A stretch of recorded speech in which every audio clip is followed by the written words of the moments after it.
Welcome to the Needy and Normal podcast. I'm your host, Ashley Levering.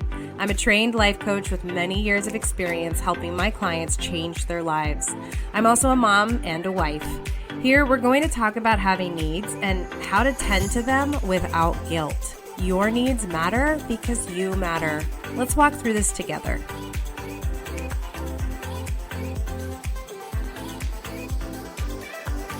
Welcome back to the Needy Normal podcast. I'm so glad you're here today. Thank you for pushing play. Before you go, make sure you click on those rate and review buttons. I would really appreciate it. It means a lot to me, and it's really good for the show. Are you feeling good about the holidays coming up? Are you having a lingering grateful heart from Thanksgiving? How are you? Where do we find you today? I myself am really wanting to lean into this slow December calm down phase, but isn't it ironic how that's never the case? December and the holiday times are always kind of hectic and fun and exciting and all those great things. But interestingly, we tend to get busiest at the end of the year. So hopefully you can find some time to wind down, relax, and reset as we finish out 2025. Next week, I will be doing some more end of year appropriate subjects for the podcast, which I hope you will come back for and enjoy. Today, I'm so excited to share this podcast episode with you with my friend Lindsay. Lindsay and I used to work together.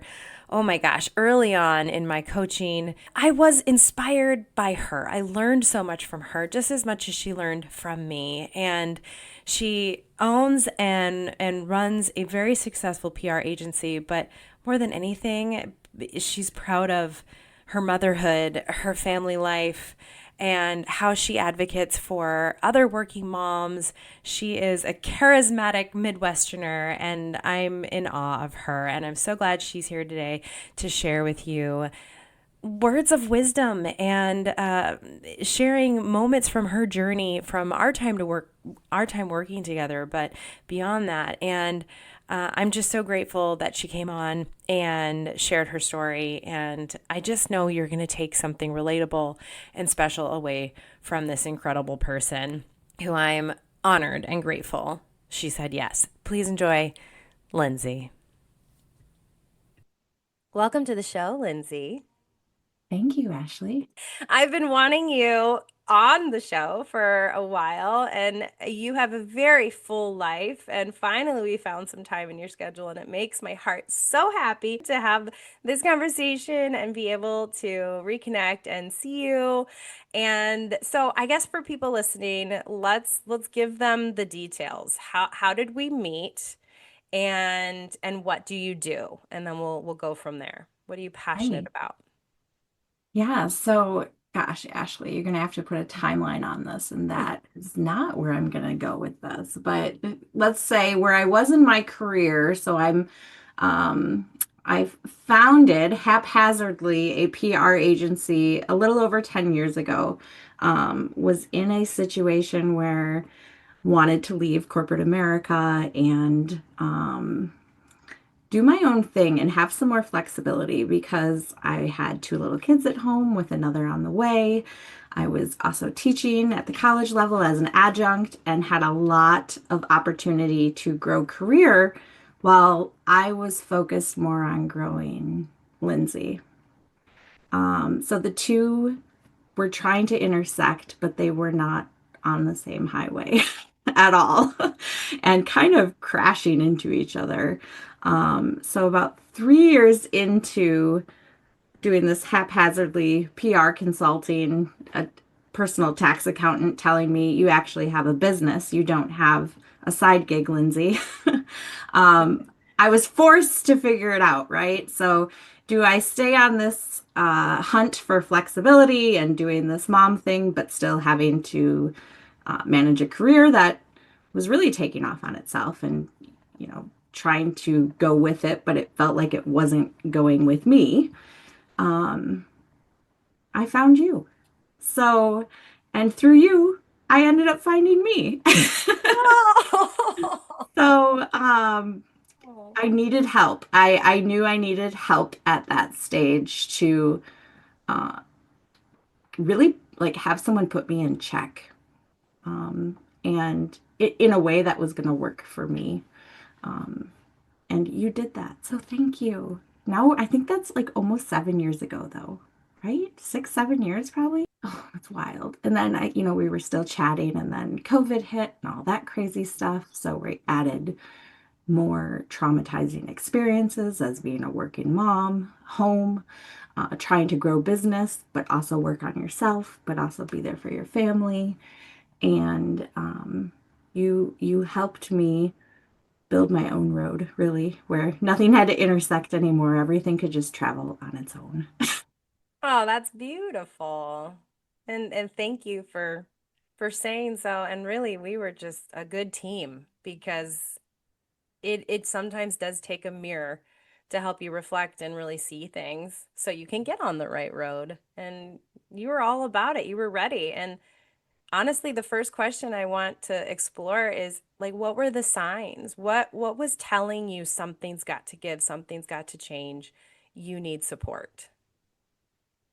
Yeah, that's a great question. I've probably had throughout my whole life, I'm 44 now, a lot of experiences that, like we all do, that have helped define certain stages of our life. I've always been really good at following my intuition and it leading me in the right way, really. Like even as a child, I remember, I'm going to go left, not right. And I ended up on the better side of things. Or, hey, this didn't feel right in college. Even though everyone around me was telling me this should be my major, I was like, I don't want to do that, and really listening to myself. So I think what happened was I got caught up into listening to everyone else in the kind of that early 30s stage of life of motherhood and career taking off and being told I should like reinvent myself or like, make things better and have all these big goals. And it was kind of like I stopped listening to myself. That's pretty much what I did. I had stopped listening to myself and then letting the weight of others' opinions and thoughts sit on me so heavy that I felt yucky. I just felt gross.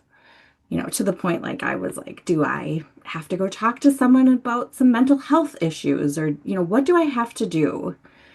Um, and really what I needed, I just needed someone to say like, why are you listening to everyone else? Why aren't you listening to yourself anymore? And I was able to reroute myself back on that path. I trusted and I did know I had the capability to do. Um, self-direct, right? Self-direct. That's kind of been the theme of where I'm at. I get to choose. Mm. Um, so I just needed someone to kind of like turn my chair around and flip me back. What do you remember the most about, like, what were the game changers and the big shifts when we were working together that really started clicking for you? Yeah. So knowing that, I didn't have to like demand the rashness of making quick decisions. I had a pretty big client that demanded a lot of my time. They paid well, they helped. They were that cornerstone client, anyone who runs their own business, like you need to grow and elevate your business to the next level. You still need that cornerstone client to anchor you and keep you so you can do that. But I was miserable with them. Like they were not my type of client, they weren't my type of people. I'm primarily a community relations consultant, and this was completely opposite of that. I could do it well, they were happy with it, but I was just not enjoying the work. So the moment that I flipped and said, I'm going to self-direct this versus like be so dependent on these partnerships to grow my business and to help, save my own sanity and keep my creativity alive and my drive to want to work, um, I left them with no one else in place. And we're talking like an $11,000 a month retainer, um, which is is big for someone who's, a self-employed. Um, and I left him. I was done. It just was not happy, but it was such a freeing moment. And I allowed myself to get to do that. I gave myself permission. And I never really went back that way after. And business continued to grow. I went from just having myself to a team of people and support, bigger projects that feel important to me, more time with my family, and a lot more trust in the decisions I was making as a business owner, but also just like as a wife and a mom and a friend and as Lindsay. Yeah, you actually touched on something that people are very afraid of is to trust themselves and find that alignment by doing something that is terrifying. Most people would look at that $11,000 check and be like, "No, it's too good. I got to stay. I got to suffer. I got to deal with it. This is too good. It's too scary." It's scarier to say no to that and see what's next and see what's uncertain than to just stick it out. So many people would never do that. How did you get the strength? And clearly it worked out. I had to be okay with maybe having to do something different. Hmm. Hmm. I had to accept that if my business was going to not fail, but if it was going to have to pause and I was going to have to do something else for income, I had to be okay with that. But intuitively, I knew it was the right decision the whole time because the minute I sent the note, kind of my 30-day, we're going to collapse our contract type of thing. I mean, I felt like the Lindsay from 20 years ago who decided, like, I'm going to shift my focus at college or I'm going to go left versus right where everyone else is going. And that felt better than ever having the the confidence in a cornerstone client. Hmm. Yeah. Oh, that's so sweet. What a sweet feeling. Yeah. And you're proof that the it could turn out better than you expect. That idea, that dream that doesn't seem real to so many people, that's real. That can actually happen because like you said, you made this big choice and then all of a sudden you're more aligned, doing what you want, listening to yourself and getting more business. Right. And it was a big choice. I mean, this was a choice that impacted my marriage, our household, our state of living, what we were doing in life. I had to be okay with having to change all of those things, not just my business.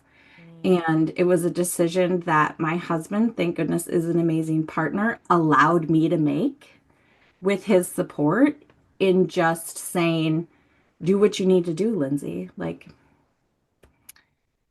and it was great. And I remember like that client, they sent me um like an extra check and I tried to send it back to them and I thought they were like going to be upset with me or something.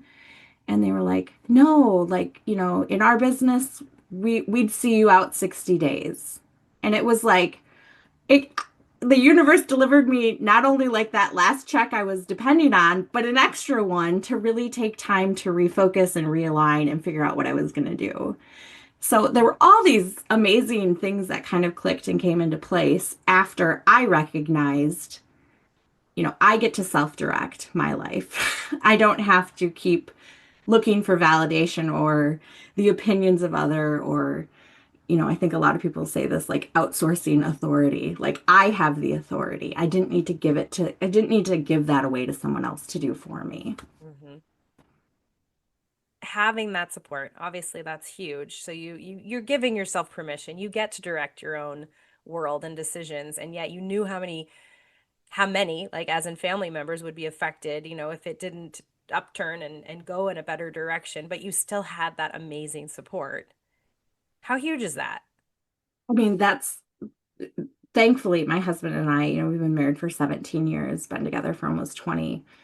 We've always made bold decisions on our own, but with the support of others. My husband came home when we had a newborn and I was 6 months pregnant with our second and working at a nonprofit, a job I loved, but like, nonprofit world's not going to pay you what you need to live on as a family of soon to be four. And he said, I want to go back to school and I'm not going to work and I'm going to do it. And I knew because of the relationship we have, I trusted that that was the right decision for us because he really wanted to do it. And he's done the same thing for me. But also now the cool thing is my kids are old enough, 14, 13, and 9. They have seen us make decisions like that, and they guide their decisions. We help them listen to their inner voice. We let them know within reason. They get to decide what they want to do. For example, my middle guy like is amazing at golf, but decided I don't want to play golf this summer. I want to go fishing instead. It broke our heart because we had invested time and energy and money into this sport for him. And we were like, what do you mean you want to pause? But we let him do it. And guess what? He's coming back to it now. He just needed a break. He needed a break. So um, it's a good lesson for all of us just to trust the decisions the people we care about make. Hmm. That's huge. There's a couple of things I want to dig at, but first, please tell who's listening right now about I Get To. Yes, I get to. So, as much as I'm happy, no one's seeing my messy office or my gray hair right now. On my desk, which has lived on my desk now for since we've worked together, is this beautiful blue post-it in green pen ink, um, that says "I get to" with a big exclamation point and my little doodles underneath. And that was something, Ashley, you had said to me after months of working together, and I don't want to assume you said it. I don't believe you said it to me out of frustration, but I do remember hearing you say it in a very stern tone to me. Like, Lindsay, but you get to make that choice. Like no one else has to make it for you. So really this post-it now lives framed on my desk. It reminds me in everything that I'm doing throughout my day. And even, it's now this ringing tune in my head when I'm not at work. I get to make that decision. I don't need to go demanding, looking for answers from other people. I could read as many books as I can to help me mirror um, maybe values and such that I want to live towards. But at the end of the day, I get to decide what that looks like. So thank you, Ashley. It lives with me forever. My kids hear me say it all the time, clients, friends. It's just an empowering mantra that you have co-authored with me in my life. So thank you.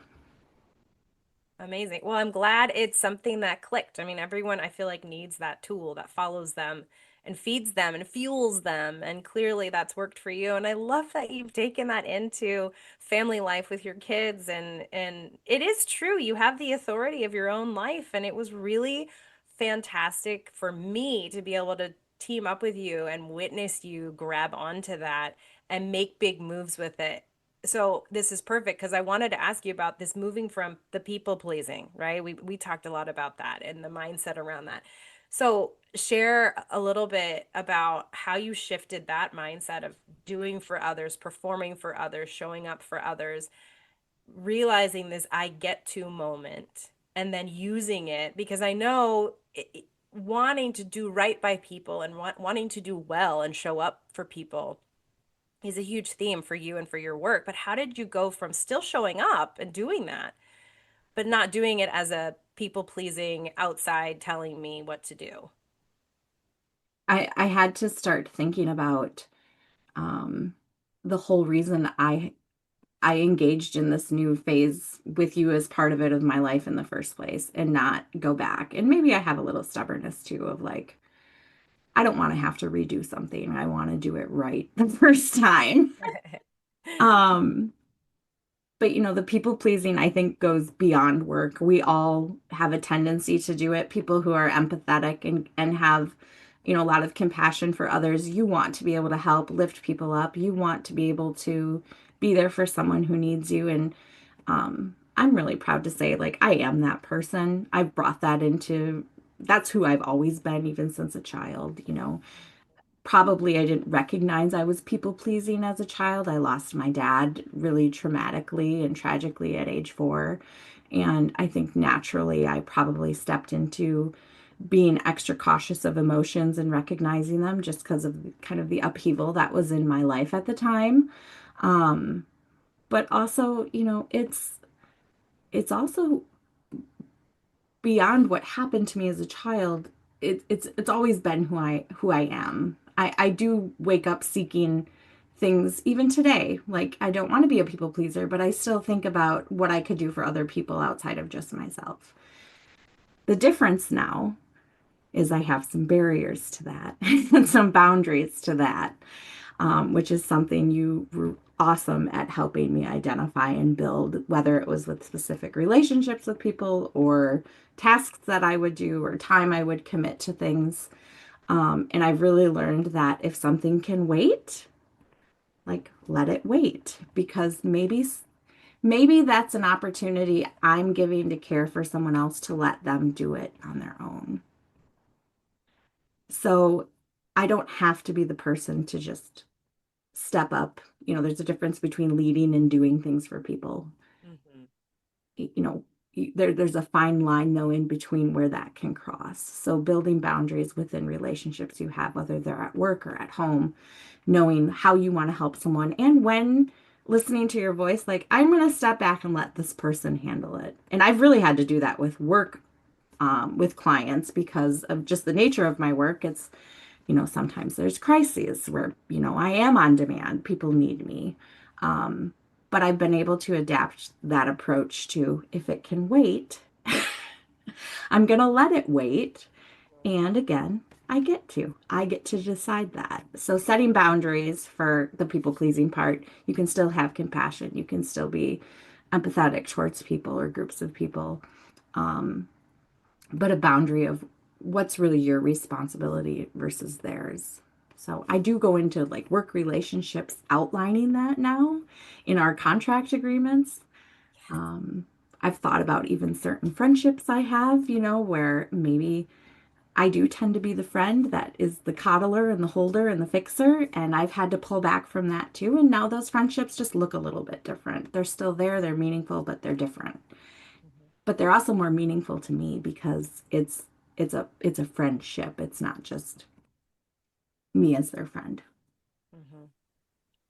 I clearly remember you transitioning from I'll help you or I'll just do it, the urgency of wanting to step up and transitioning over into okay, I am a doer and a helper and I love giving, but being able to like step back and zoom out and pause. Remember we used to talk about the pause and see Yeah, what where is my place in this? You just said like where's my responsibility here? And I love that you're recognizing that people pleasing isn't bad. I think it's got a bad rap. People pleasing is a wonderful wonderful thing if if you title it differently, of course, too. Like it's just showing up for others, and what you pair it with, which you're a beautiful example of, is managing it and using boundaries and having, like you said, some barriers and things like limits and being able to recognize when you're overdoing or that it's not a partnership, or a friendship of some kind, when it's more one sided or your urgency is bigger than theirs. Now you can see that better. So I think showing up for others, like you're saying, and powering up and getting the job done and being empathetic and being compassionate, it's a wonderful, wonderful thing. People pleasing is needed. We so need that compassion. All you have to do is manage it, and you can still be you and you can still do it. You can still be that person as long as you're not giving yourself completely away. So it's almost like you tethered back to yourself and reeled yourself back in and found a new way to do things. And I love what you said about I still have that friendship. It just looks different. I've right. gone through some of that myself. And it's interesting how you can still have a meaningful relationship, but manage it differently so you don't get lost in the mix. And it does go back to that whole idea of like self-directing your choices in your life and what you Hmm. do because people pleasing sometimes turns into you become that person's everything.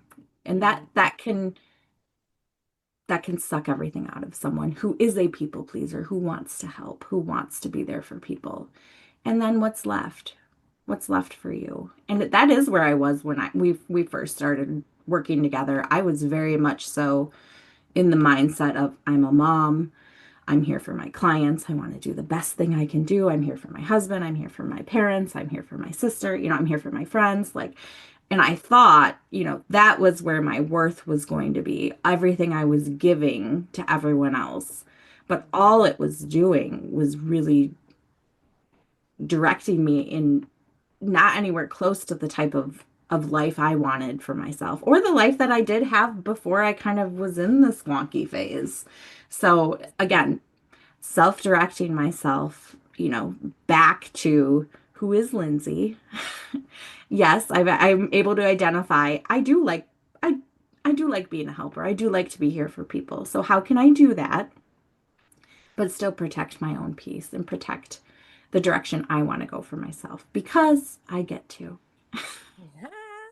I love that. Circle back. It's gonna put a bow on this whole conversation. Honestly, the theme is you do get to, and someone who's listening and trying to find their place in your story and the words that you're using, and I'm sure it's very easy to do. It's relatable to get lost in the mix and doing things for other people, but I'm hoping that somebody takes I get to with them today. I know I honestly I think about you all the time because I use it as someone, we like you said co-developed that together, and really I applaud you for taking it. I don't even know how all of a sudden it came out and you're like, oh, yeah, yes, I get to.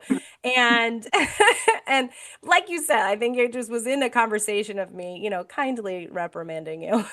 but but to grab it and fly with it, and I do. I think about it, and you get to redirect, you get to make different choices, and you get to steer yourself, and you get to decide how you feel about something. You can use that for so many things. And you get to decide how you view success. So I want to ask you, so your view on being successful, having success, and I'm going to toot your horn. Lindsay is very successful. She's done an amazing job with her business beyond what most entrepreneurs ever expect for themselves. Like you've blown it out of the water and you're aligned. You're like a poster child for doing doing it quote unquote right, but it's been your way and it's just you've made magic. And so let me go back to that question before I will continue saying good things about you forever. Thank But you. success then, pre having that moment of I've got to find me again, to now. Like, what is there a huge difference? What does it look like now versus then? Your view of success. Yeah, and this is very unpopular opinion, as especially because I just talked about how much I care about others and care about what I'm doing. I still care, but I do not give it as much authority over my feelings, that idea of success.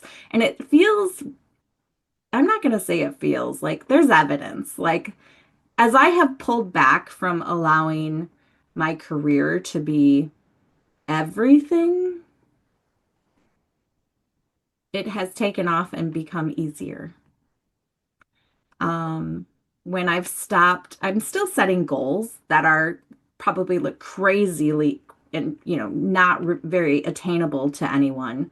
Somehow they still get met, and I know they're being met because I'm not putting as much crazy effort towards them. And my level of crazy effort means, you remember this, I would wake up at that alarm went off at 3:15 a.m. every morning, and I was just building business from 3 in the morning until, 7. And then I was managing kids for 2 hours, getting them to school, back to work, sitting at my desk. Gosh, I'm going to admit this on your podcast. Remember, I was like, sometimes I don't even get up to go pee. Like, I will hold my bathroom break to meet a client deadline or demand. That type of mentality and, you know, the way I was running work and building my business was terrible. Like I used to wear it too as a badge of honor. Like, oh, I've worked 83 hours this week. I've written this many words this week. I've published this many blogs this week. Who cares? Like at the end of the day, today's day, not the day 7 years ago, when work is done, it's done. The computer's off. And I find my client relationships are more authentic, they're more meaningful, I'm of more value, and I also am able to provide a more creative, real human approach to our relationships and work because I'm not like the psychopath at my desk. I hate to admit that. I'm so sorry to my early on clients. They probably thought and I did have Always got it done. right, but I did have clients early on that would say things to me like, oh my gosh, you're like a machine, you're a robot, you're such a hustler. And I would wear that as this badge of honor defining my success.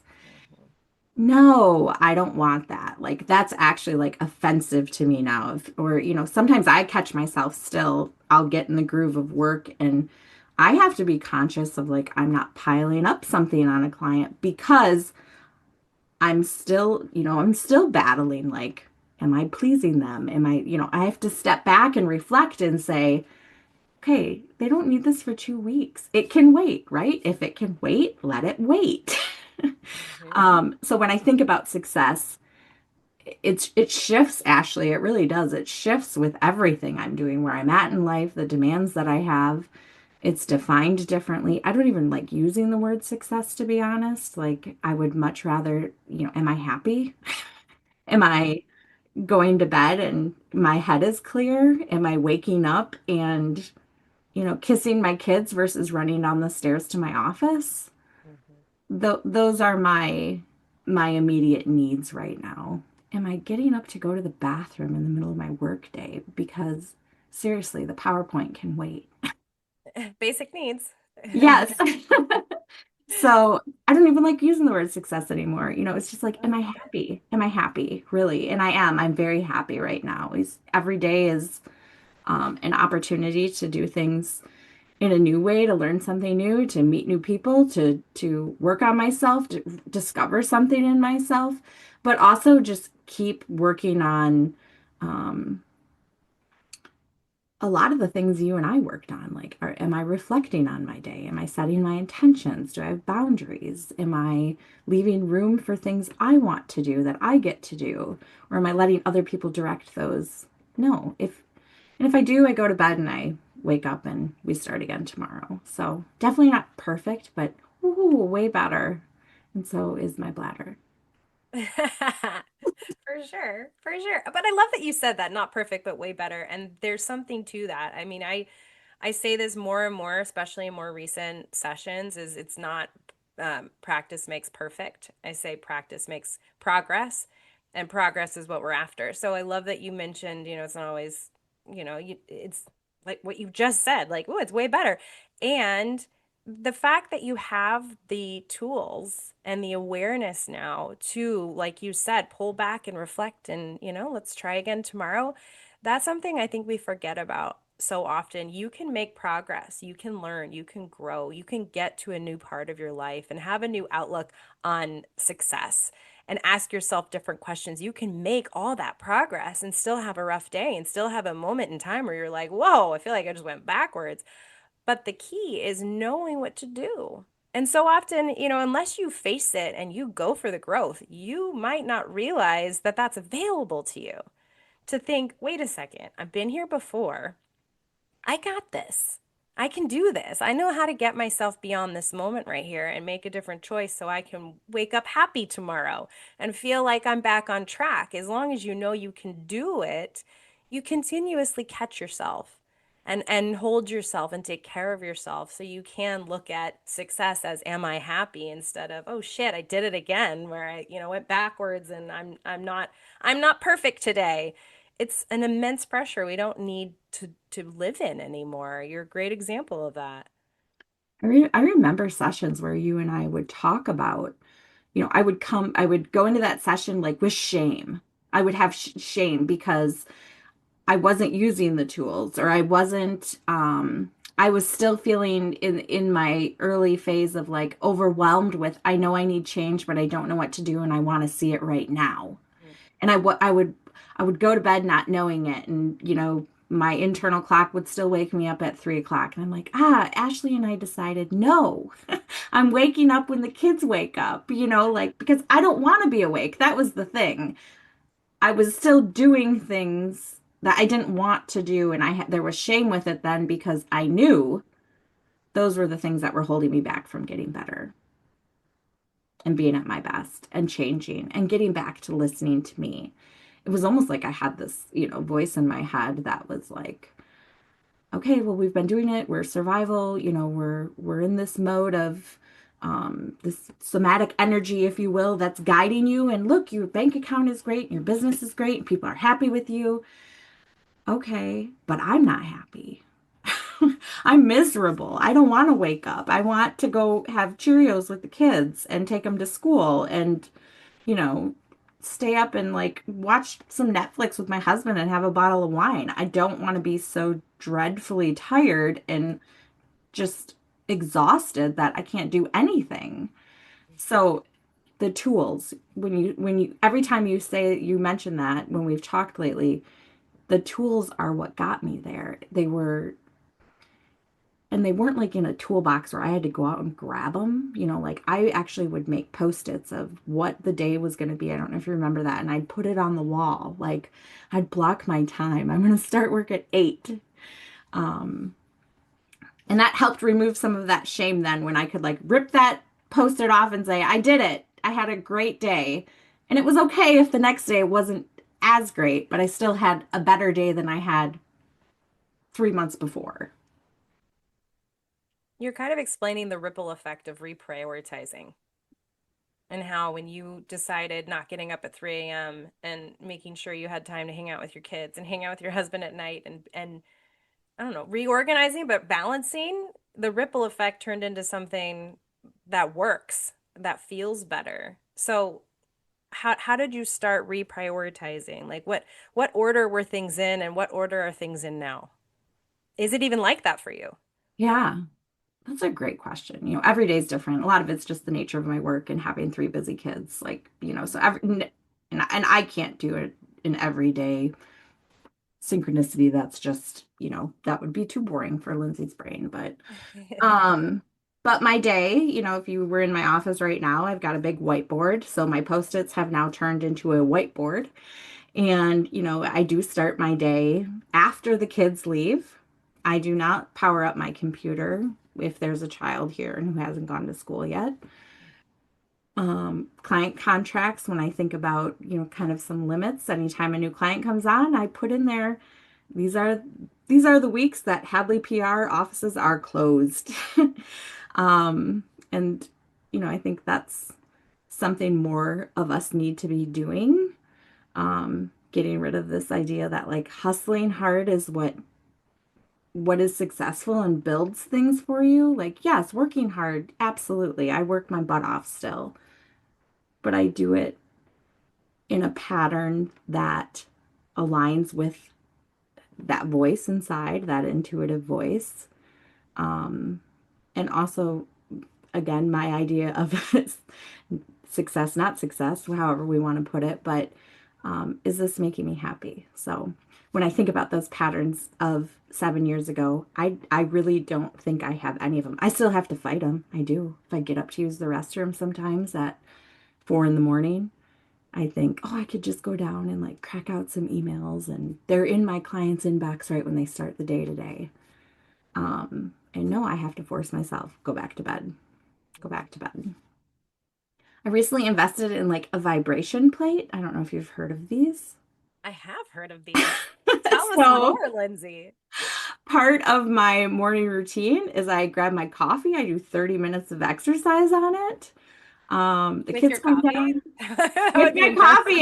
It's so funny you say that because I have a close friend that we've challenged each other like what level we could be at while we're drinking our coffee and doing the vibration plate.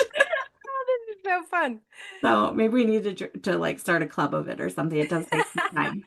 And you can't fill your coffee cup all the way at the top. But That's the that. kids come Oh, down. I can have conversation with them while I'm doing it. They're getting themselves ready for school. They're at that age, but love it. um, my days just look so much different, and they're still just as full. They're still um, just as probably demanding. But again, I get to choose like what I'm going to do. Well, and I love that you touched on, yes, still work hard. You just get to choose your pattern, your own routine to get those things done. I think there's also that fear of if I don't bust my ass and work so hard and get up at 4 in the morning and do it all, that I won't be successful, because sometimes success is, defined for us and we think it has to look a certain way. Like you were wearing your badge of honor by being basically a workaholic and putting work before everything. And a lot of people feel like if I don't put work before everything, I won't be successful. So bust that myth for us. Give us that like statement of how you can still be successful or happy. Yeah, I absolutely. love that. You, I don't want to say you have to like give in to yourself. Maybe I do want to say that. I think you do have to give in to yourself because I don't believe, at least for me, like hustling my ass off like that never felt good. Mm, So if something's not feeling good, why keep doing it? Change, do something different. mhm. Get like a new, get a tool bit, get a freaking vibration plate. I don't know. Like do something different Yeah. because you get to, right? Like you get to choose to do something different if you're not happy. And I think once you adopt that, it overflows into everything else you're doing in life. Hmm. It's Hmm. not, I came to you mostly because I was challenged with work. I knew it wasn't working. But it's amazing how all the things, like I have like my little list here, like I pause. I When I'm getting a bad feeling, I pause. I start thinking about like, does this align with my values? Is this who I want to be, the direction I'm going? What is my gut telling me? Like, there's something to be said that, like, facts are great. I work in PR, but like, what's your gut telling you? You know, where's your intention? Where are your boundaries around that? And now, like, are you giving yourself some time to reflect? Like, did all of those, when all of those things add up, is this the right choice I need to make? Is this what I need to be doing? And I think having those tools, knowing you get to use them whenever you want, and then deciding to use them, there's the thing too. Like, you can have these tools, but you have to still decide to use them, right? Um, so rebuild your toolbox. Like, if you're not happy, rebuild your toolbox. And if you Love don't that. know how to, like, go find someone that can help you.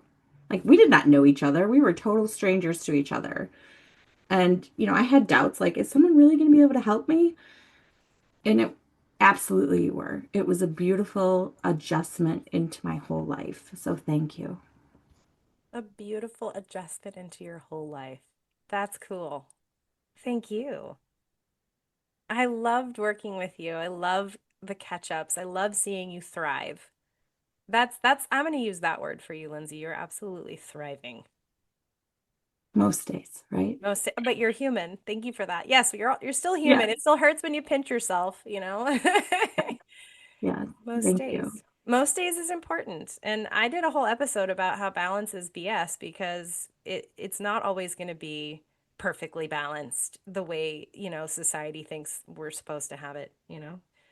And hustle is BS. And Like you hustle should is do an BS. episode on hustle is BS because it is. Like I think especially for women, like working women, and then you become a mom, like you're supposed to like, okay, I'm hustling and this is so great. Oh my gosh, how do you do it all? You're amazing. I hated hearing that. And I catch people now when people will say to me like, wow, you started your own business. Wow, you have 3 kids.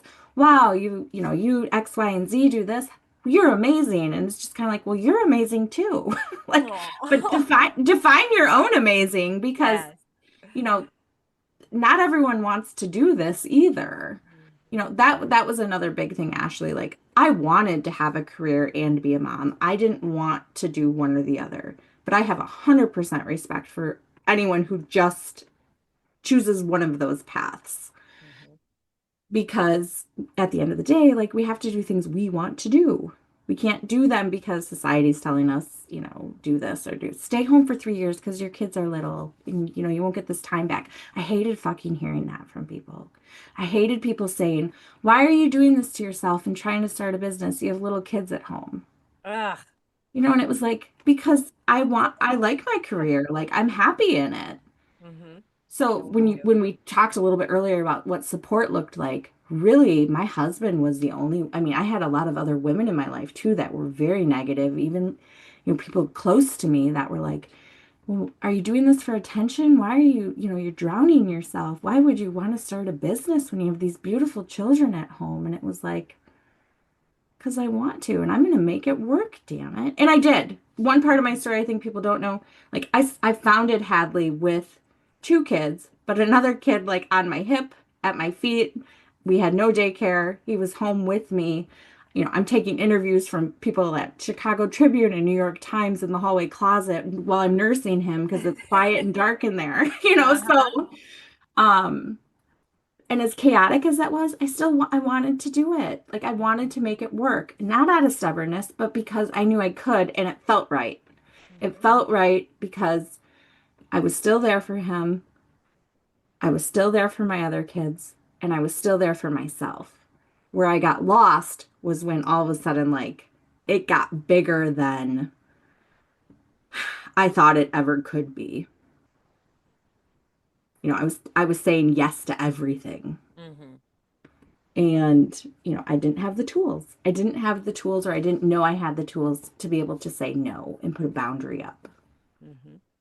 So don't get caught up in this idea of success and hustle and working motherhood where there is no balance. The balance should be happy. Like, are you happy? Yeah. Are you happy? And The that's overall. when I wake up, like, that's my goal. I want to have a happy day.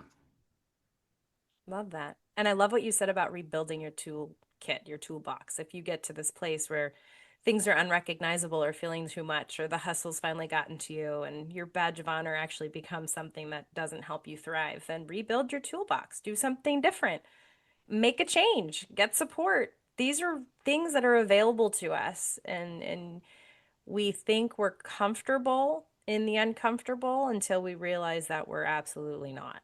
We're actually uncomfortable in the uncomfortable. Absolutely. Yeah.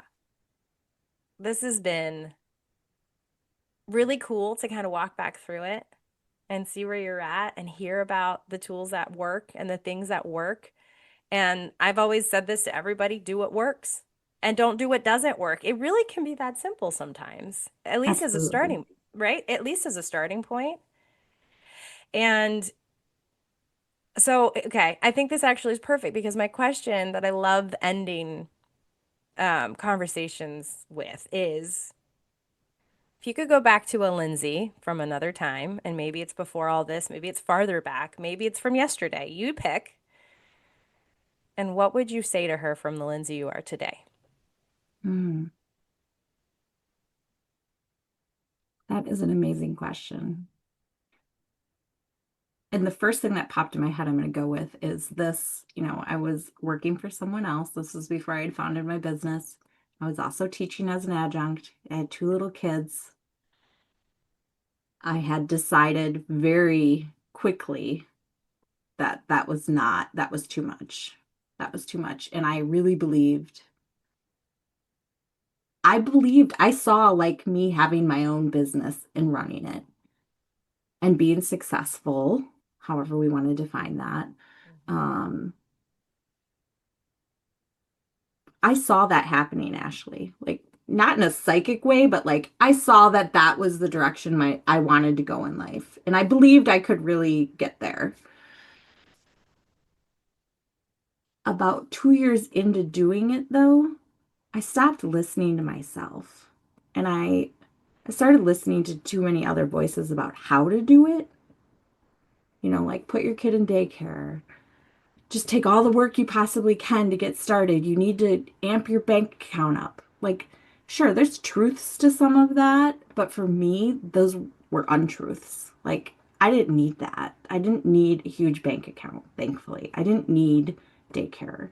And I didn't want those things. I just really wanted like be home with my kids, but hold on to my career. So if I could go back to that moment of Lindsay, and I think I was like, it was a moment I made the bad choice and I knew it was the bad choice. Does that make sense? Yeah. And I should have turned around right then and like probably said no to that big client. Mhm. Probably like I didn't want to work for them, but everyone was telling me, even in my professional world, like do it, sign the contract. Like that's huge, huge for your business. And I don't regret it. I don't regret it, but I regret not going into it more cautiously, and I regret not listening to myself and saying, because I think if I would have had that conversation with myself, like, do you really want to do this? Is this really going to get you to that vision you just had, Lindsay? Or is this just going to get you by? Mm. And that's really what it was doing. It was getting me by and appearing to be secure, but it was making me really unhappy. So if I could go back, I'd remind that, Lindsay, like, just listen to yourself, stop yourself in the tracks. Because we all know, like, the times we don't listen to ourselves, that's when that, like, oh shit, why did I do that? And I did have that thought in my head for many years of the early years of my business. Like, oh, why did I do that? Why did I say yes to that? Mhm. I don't have that anymore. I don't have that, like, oh, why did I say yes to that? Like, no, I just say no. I love that. And I guess if it's not the right decision for me to do that, then I move on. We go to the That's next that. thing. You But said I would go back to that time where I actually can remember I was walking on the campus at Edgewood College, and they had called and offered me this kind of side gig work, and I didn't want to say yes. that. Like, if I just would have done like, and you wonder, like, what would that have been then? Who knows? But I should have listened to myself then. I should have. And I didn't, because I listened to everyone else.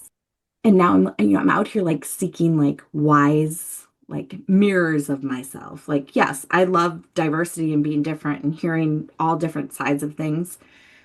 But I think I find my most power and wake it up a bit when I can find like this mirror of someone I see myself in. So, like as you see all these books behind me, like I'm constantly reading, I'm constantly trying to learn more about other people and what I can learn from their experiences. And I think if more of us, especially women, can learn the real raw stories of what others are doing and how they got there, we'd all be a lot better off than listening to like the New York Times bestseller or the people that are like just, you know, wanting you to make decisions based on their definition of success and happiness. Like, no, like build your own and then make your own toolbox to get you there, right? I love it. For someone listening who's in the trenches, who's burning out, who's overwhelmed, who wants to do it all, who wants to figure it out because things really matter to them, but it just feels like they're going to burst and fall over if they make one more decision. What do you say to that person? Allow yourself to self-direct. Mm, You get to. I love the messages you've given today, and they matter. It matters. And I end every podcast with the same thing, and I mean it very deeply every time, which is your needs matter because you matter. And that's everybody who's listening and anyone who gives themselves a chance. You matter. Thank you for this. Thank you, Ashley, and thanks to your listeners. Now go on and continue to be brilliant and use your boundaries and all the things. And I can't wait to continue watching you thrive. I can't wait. I can't wait either. Thank you so much for showing up and listening today. Please rate and review the show before you go. And if you're curious about coaching, visit ablifecoaching.com. I offer free initial sessions, and I'd love to show up for you. Follow Needy Normal Pod and ABL Life Coaching on Instagram, and I'll catch you next week.